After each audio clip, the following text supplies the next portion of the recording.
Mesdames et messieurs, bonsoir. Bienvenue à cette grande édition du journal sur Mondico Télévision. Tout de suite, le sommaire.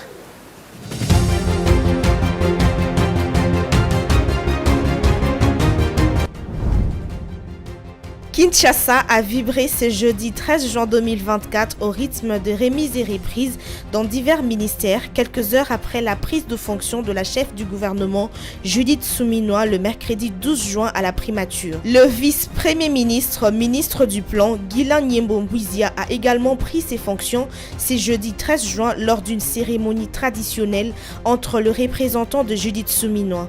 À l'issue de cette cérémonie, le nouveau patron de la vice-primature du Plan a fixé l'opinion sur les défis qui l'attendent avant de s'adresser aux agents de son ministère.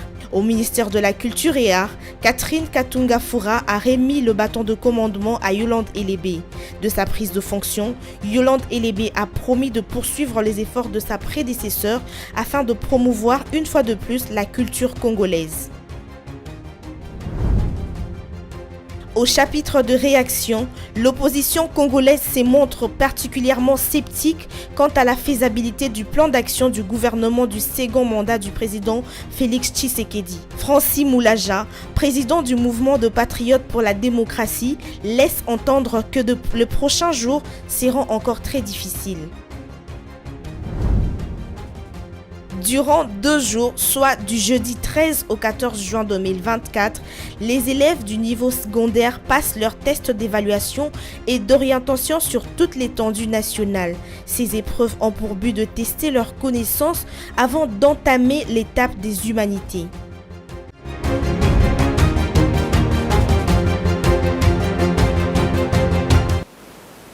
Bonsoir, comme l'a si bien dit le sommaire, Jean-Michel Samaloukonde a passé la main à Judith Suminwa Tuluka le mercredi 12 juin au terme d'une cérémonie de remise et reprise à la primature sous la supervision du secrétaire général du gouvernement. La nouvelle chef du gouvernement est officiellement entrée en fonction 24 heures après l'investiture de son gouvernement à l'Assemblée nationale. Regardez. Jean-Michel Samaloukonde a cédé son fauteuil à Judith Suminwa Tuluka au terme d'une sobre cérémonie de remise et reprise tenue à la primature dans une ambiance marquant la continuité des affaires de l'État. Une fois arrivé à la primature, le premier ministre sortant Samaloukonde a, comme le veut la tradition, accompagné celle qui la succède, a dévoilé son portrait dans la galerie photo des anciens premiers ministres, puis au jardin de premier ministre pour le vernissage de son buste. Ici même, Judith Suminwa Tuluka a planté l'arbre symbolisant la prise de ses fonctions. Les deux personnalités ont ensuite eu un tête-à-tête de plus d'1 heure avant de descendre dans la salle du conseil pour la signature de procès-verbaux sous supervision du secrétaire général du gouvernement en présence de plusieurs invités dont le ministre porte-parole du gouvernement Patrick Mouyaya. Jean-Michel Samaloukonde a exhorté Judith Suminwa à poursuivre le travail qu'il a commencé dans les secteurs de la sécurité, l'éducation, la santé et les infrastructures. La vision de son Excellence, Monsieur le Président de la République, et qui sera son fil conducteur tout le long du moment qu'elle va passer à la tête du gouvernement. Je voudrais aussi rappeler qu'il y a 3 ans, des missions précises m'avaient été données, avec des secteurs précis. La nouvelle première ministre a loué l'œuvre de son prédécesseur tout en appelant son équipe au travail dans l'urgence. Maintenant, nous allons continuer le travail qui a commencé avec la gratuité de l'enseignement, avec la couverture santé universelle et aussi tout ce qui a été fait dans le cadre de la modernisation de la fonction publique, la rationalisation, mais aussi que ce soit au niveau de l'environnement. Comme vous le savez, c'est sous le mandat de son Excellence Monsieur Samaloukonde que la RDC est devenue pays solution et nous devons le prouver à tout le monde. Donc voilà, je vais m'arrêter là. Il y a encore d'autres piliers sur lesquels on va pouvoir travailler, mais je pense que tout a été dit hier. Maintenant, plus qu'une chose reste à faire, c'est de se mettre au travail et nous ne devons pas traîner pour ça. C'est ce jeudi 13 juin que le nouveau membre du gouvernement vont procéder à la remise-reprise. Sauf changement, le premier conseil de ministres aura lieu les vendredis 14 juin 2024. Sur le même volet, le vice-premier ministre, ministre du Plan, a pris officiellement le levier de ce portefeuille au cours d'une cérémonie de remise et reprise organisée ce jeudi 13 juin 2024. Dans son discours, Guilain Nyembo-Mbouizia a invité le cadre du ministère du Plan à travailler pour la concrétisation de la vision du chef de l'État, Félix Tshisekedi. Regardez. Le vice-premier ministre, ministre du Plan, Guilain Nyembo-Mbouizia, est officiellement entré en fonction ce jeudi 13 juin 2024 au cours d'une cérémonie de remise-reprise avec sa prédécesseur Judith Suminwa empêchée. Il a reçu le bâton de commandement de main de son représentant. Après la signature des procès-verbaux, le nouveau patron du plan a visité les installations du dit ministère. Au sortir, le vice-premier ministre, ministre du plan, Guilain Nyembo-Mbouizia, a promis de travailler pour relever les grands défis du pays pour la visibilité du plan d'action du gouvernement. Bien évidemment, avec le PDL 145 territoires. Ce ministère est attendu pour que nous puissions ensemble délivrer un travail qui permettra la lisibilité de l'action gouvernementale dont nous avons besoin pour que nous puissions savoir exactement où va le premier centime que nous sortons de notre trésor public et nous permettre d'avoir une lecture à long terme claire de notre pays. Les grands projets, nous les connaissons. Le PDL nous attend, le pied ferme, le climat des affaires, vous le savez. C'est une question que nous allons travailler d'arrache-pied ensemble. Les problèmes d'investissement, vous imaginez très bien que nous devons permettre à ceux qui veulent choisir la RDC comme le pays de leur investissement puissent trouver un bon accueil et les aider, les accompagner de la bonne manière pour que leur investissement puisse trouver fruit et écho dans notre pays. Aux agents, les patrons du plan les appellent à travailler la main dans la main afin de jeter les jalons pour relever le défi. Pour les collègues du ministère de Plan, vous aurez compris que nous allons tous ensemble travailler main dans la main pour que ce travail puisse se construire. Nous serons à l'écoute pour voir en termes d'état des lieux ce qui est fait jusqu'aujourd'hui. Et ensemble, nous allons jeter les jalons pour voir ce que nous pouvons améliorer dans le cadre de ce travail. Il faut noter que Guilain Nyembo-Mbouizia a également reçu le clé du véhicule. L'on pouvait voir la présence remarquable des cadres et militants du regroupement politique Action audible pour la bonne gouvernance à ABG et ceux de la dynamique Guilain Nyembo venus lui apporter leur soutien indéfectible pour cette nouvelle fonction lui accordée par le chef de l'État, Félix Tshisekedi. Toujours dans le cadre de prise de fonction, la nouvelle ministre de la Culture et Arts, Yolande Elébé, a pris officiellement ses fonctions ce jeudi 13 juin 2024 dans la matinée au ministère de la Culture et Arts, situé sur le boulevard du 30 juin dans la commune de la Gombe. Elle succède ainsi Catherine Katungu Furaha à la tête du dit ministère. Reportage de Bijou Lumuna et Vide Panzou. Remise-reprise ce jeudi 13 juin 2024 entre la ministre sortante du ministère de la Culture et Arts, Catherine Katungu Furaha, et la ministre entrante, Yolande Elébé. Plusieurs artistes et personnalités du dit ministère étaient présents pour l'occasion. Après les formalités d'usage, la nouvelle ministre de la Culture et Arts a rassuré de poursuivre les efforts de sa prédécesseur et continuer à promouvoir la culture congolaise. En prenant mes fonctions aujourd'hui, je mesure pleinement la responsabilité qui m'incombe et l'héritage que je vais devoir porter en devenant la 54e ministre de la Culture de notre beau et cher pays. Soyez assurée, chère Catherine, de mon engagement à poursuivre les efforts déjà entrepris et à contribuer à promouvoir la richesse de notre patrimoine culturel, artistique et historique. Je voudrais également saisir cette occasion pour exprimer ma profonde gratitude à son Excellence, Monsieur le Président de la République, Antoine Félix Tshisekedi Tshilombo, pour son combat inlassable en faveur de notre nation et pour la confiance qu'il a placée en ma personne en me confiant cette mission. Je remercie également son Excellence Madame la Première ministre pour sa vision gouvernementale structurée autour de 6 piliers de l'action du gouvernement et pour l'accompagnement indispensable qu'elle offre à nos équipes. À vous, chers collaborateurs du ministère, secrétariat général et membres des services spécialisés, je souhaite exprimer ma reconnaissance pour votre dévouement et votre professionnalisme.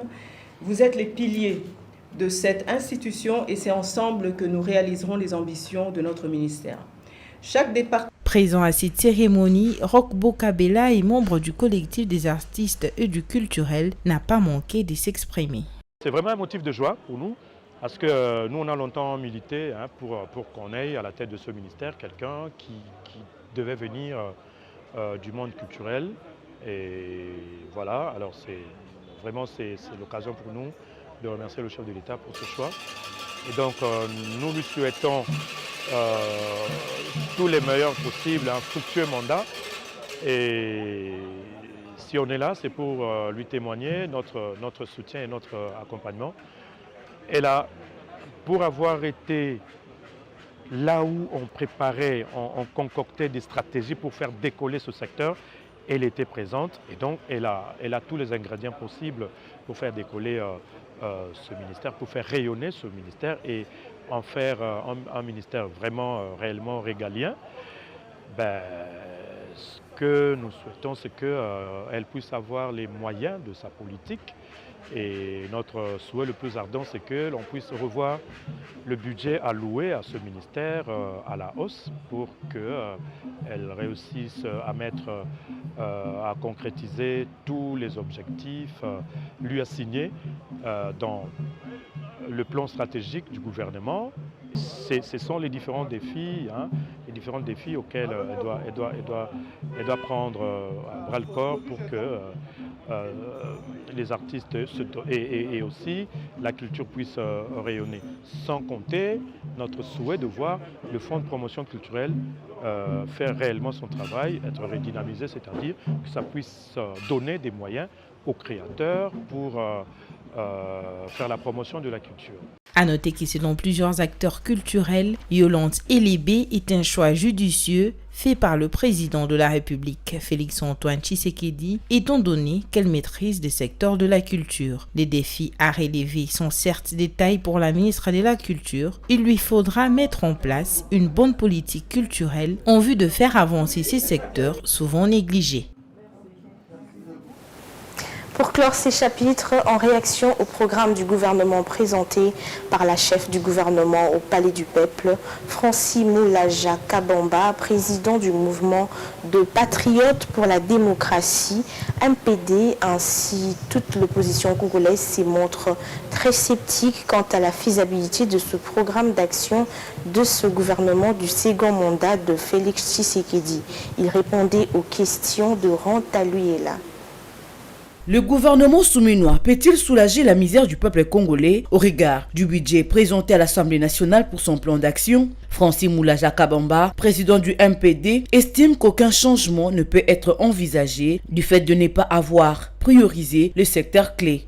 Non, je me dis que le peuple congolais devait être très déçu parce que je ne vois pas avec quels moyens Madame la Première ministre va créer des emplois, va planifier, diversifier l'économie du pays, va donner le pouvoir d'achat au peuple congolais là où il n'a pas terminé, n'a pas d'abord pensé au premier préalable qui est d'abord mettre fin à la guerre, mais remettre l'état des droits dans ce pays, créer la cohésion nationale et parler d'une gestion intègre de la République qui veut dire que il devait donner un signal fort à 2 points en ce qui concerne la gestion intègre du pays.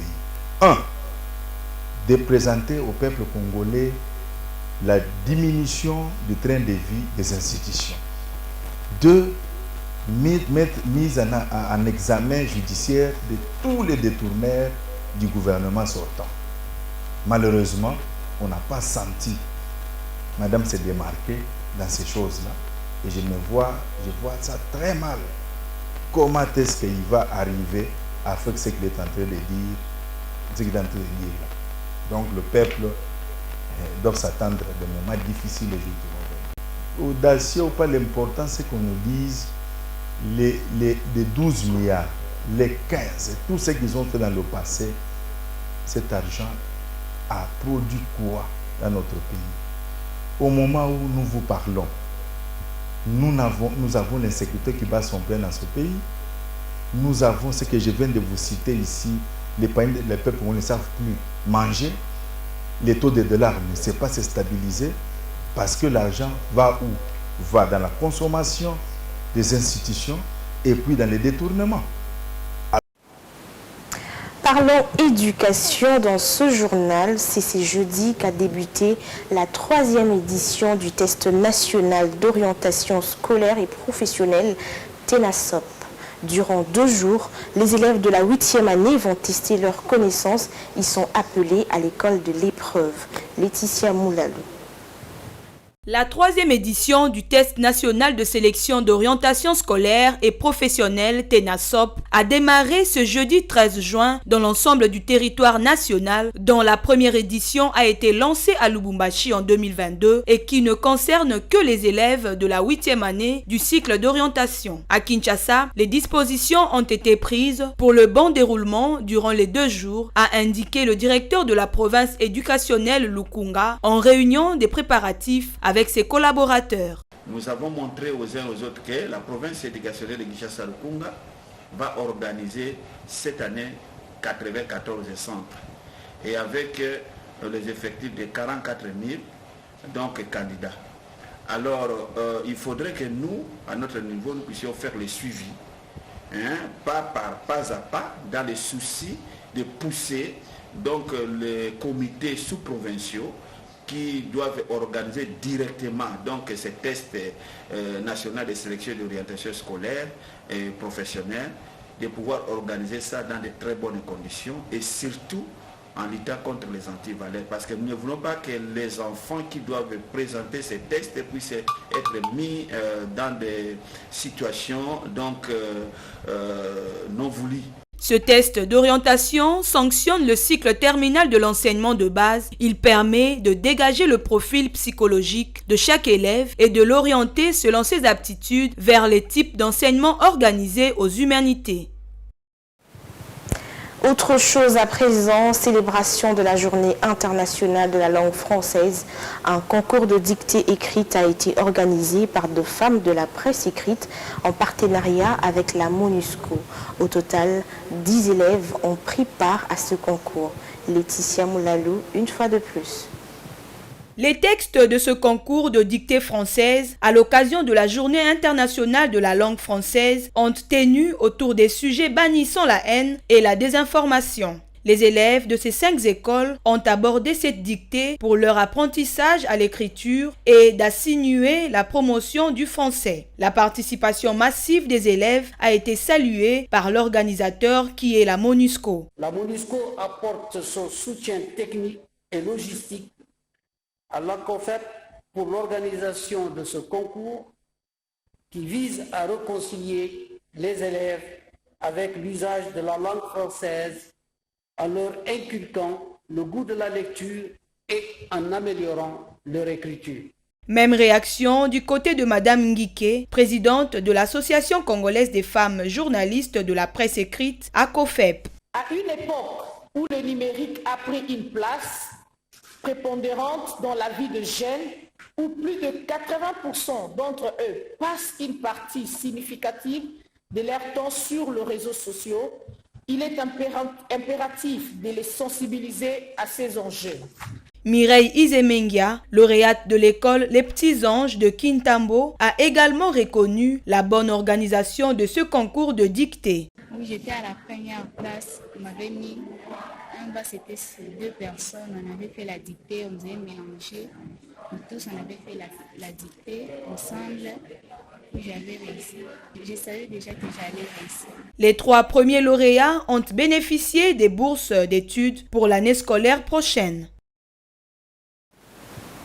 En société, un bateau transportant plus de 270 passagers a chaviré sur une rivière près de Kinshasa, la capitale de la République démocratique du Congo, faisant plus de 80 morts, a déclaré mercredi le président Félix Tshisekedi. Regardez.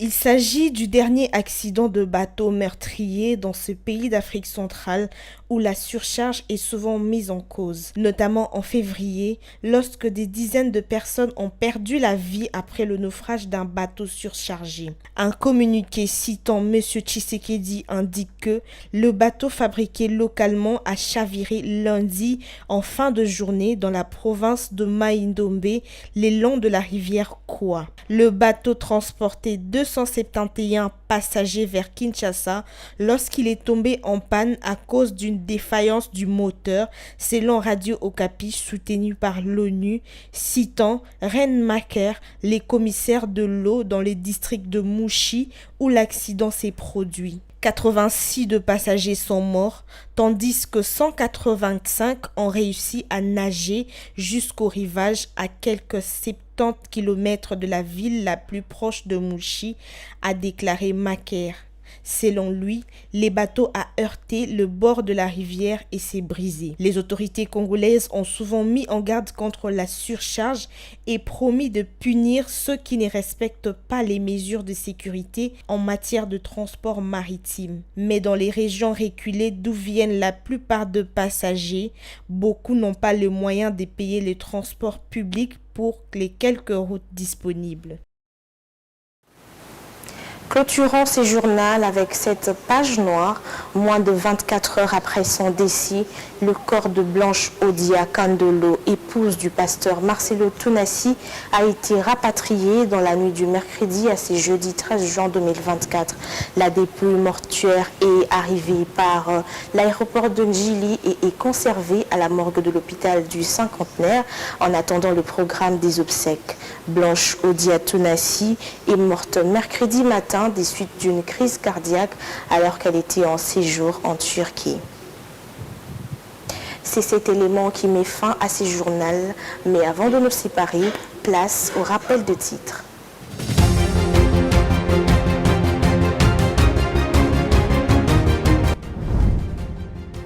Kinshasa a vibré ce jeudi 13 juin 2024 au rythme de remises et reprises dans divers ministères, quelques heures après la prise de fonction de la chef du gouvernement Judith Suminwa le mercredi 12 juin à la primature. Le vice-premier ministre, ministre du Plan, Guilain Nyembo-Mbouizia a également pris ses fonctions ce jeudi 13 juin lors d'une cérémonie traditionnelle entre le représentant de Judith Suminwa. À l'issue de cette cérémonie, le nouveau patron de la vice-primature du Plan a fixé l'opinion sur les défis qui l'attendent avant de s'adresser aux agents de son ministère. Au ministère de la Culture et Arts, Catherine Katunga Foura a remis le bâton de commandement à Yolande Elébé. De sa prise de fonction, Yolande Elébé a promis de poursuivre les efforts de sa prédécesseur afin de promouvoir une fois de plus la culture congolaise. Au chapitre de réaction, l'opposition congolaise se montre particulièrement sceptique quant à la faisabilité du plan d'action du gouvernement du second mandat du président Félix Tshisekedi. Francis Moulaja, président du mouvement de patriotes pour la démocratie, laisse entendre que les prochains jours seront encore très difficiles. Durant 2 jours, soit du jeudi 13 au 14 juin 2024, les élèves du niveau secondaire passent leurs tests d'évaluation et d'orientation sur toute l'étendue nationale. Ces épreuves ont pour but de tester leurs connaissances avant d'entamer l'étape des humanités.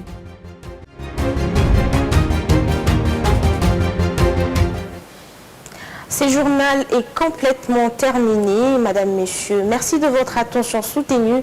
Restez branchés sur Mondico Télévision. Une pensée, un écrit.